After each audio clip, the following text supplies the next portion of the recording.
You've been thinking of starting an at-home business. You're ready to work from home, but you need a business plan. Step by step, Abby, what do? I'm sharing it with you in this video.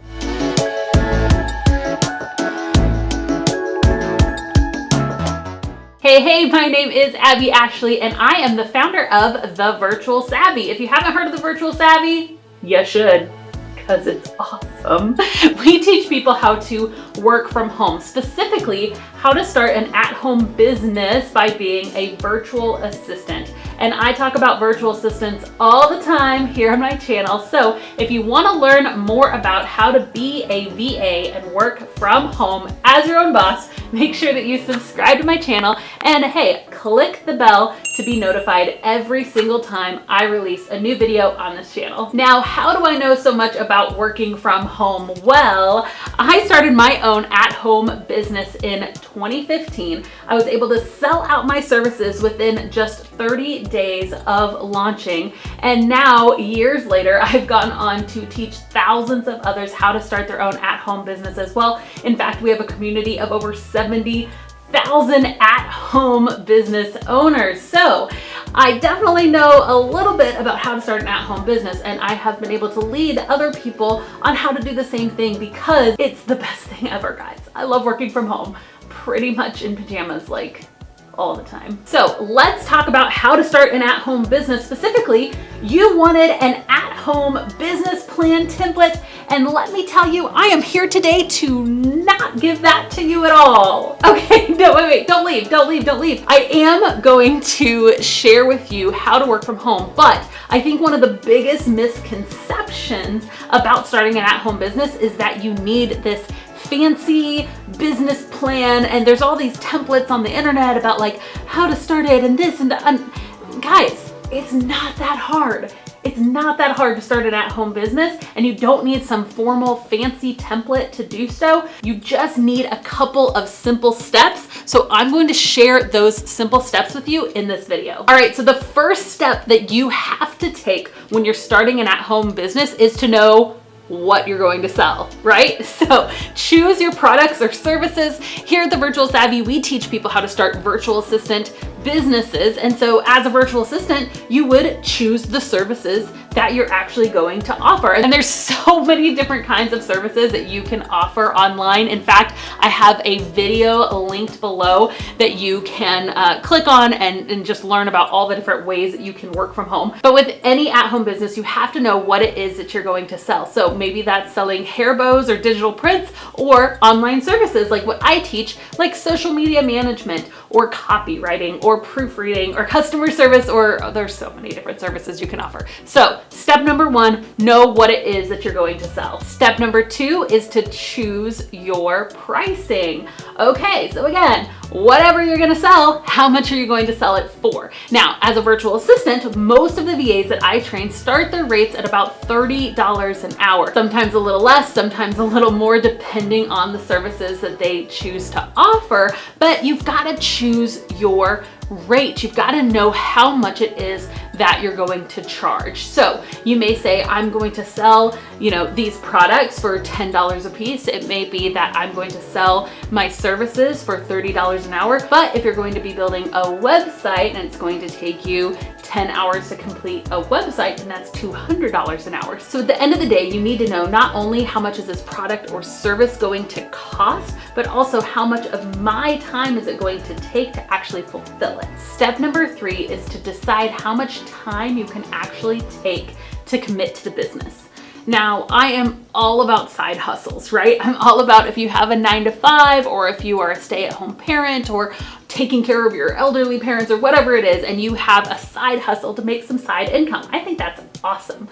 But what I see happen a lot is that we start a side hustle, but we never actually commit any time to it, and then we get discouraged that the side hustle didn't work because we didn't actually spend any time working on it. Oh, am I stepping on some toes here? Probably am.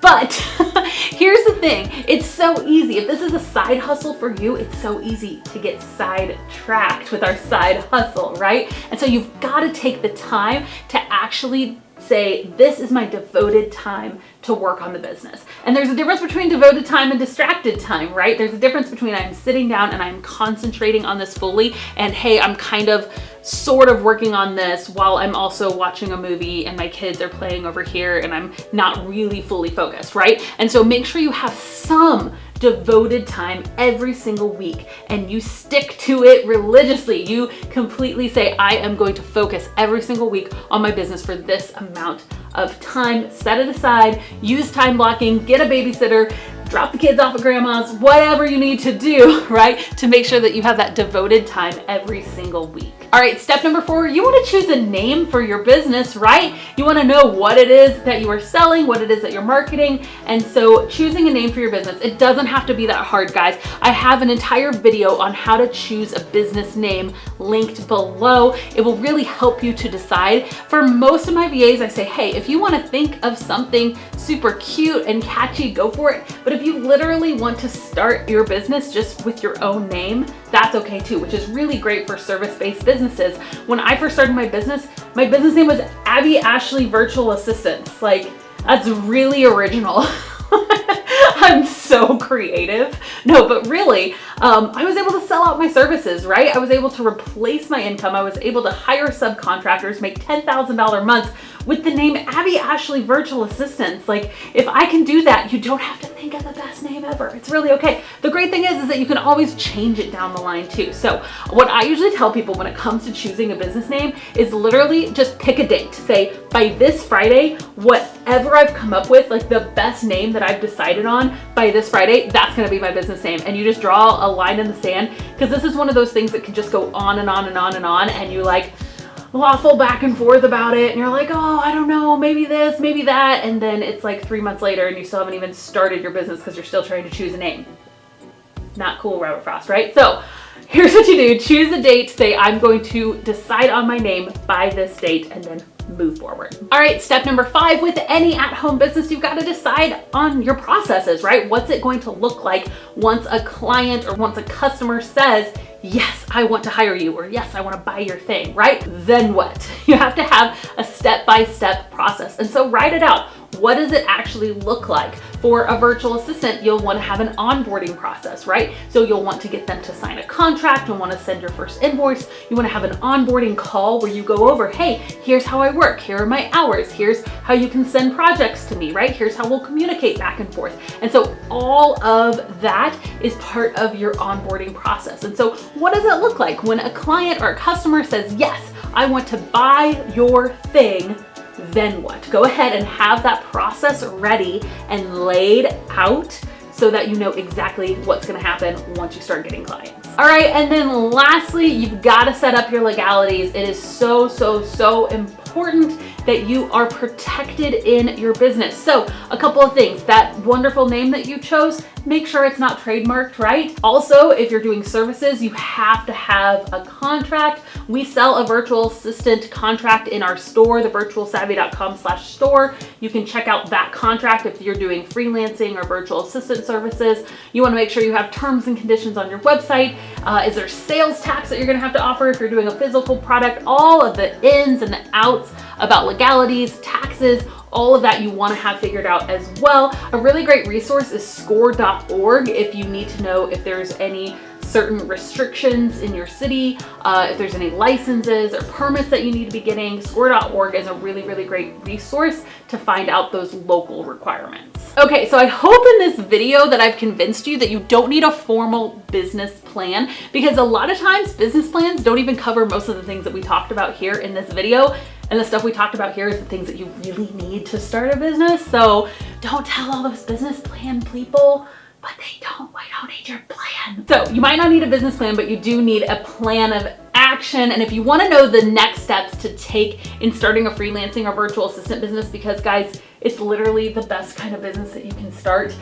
You don't need inventory. You don't need a whole lot of clients. Most virtual assistants sell out their services with 4 to 7 clients, right? So instead of hundreds of people coming to your online store, you need like 4 people to say yes to your services. So starting a virtual assistant business is my favorite business. Obviously, I'm obsessed about it. So if you want to know more about starting an online at-home virtual assistant business, down download my checklist and starter kit. It is absolutely free and it's the next steps. We've covered a lot of things in this video, but there's so much more to starting a VA business, and I can give you all the details in that checklist. And hey, if you're new to the Virtual Savvy, you may not know that I'm a really good beatboxer. Not really, I can do like 5 things, but I'm gonna beatbox you out because that's what we do here at the Virtual Savvy. Here we go.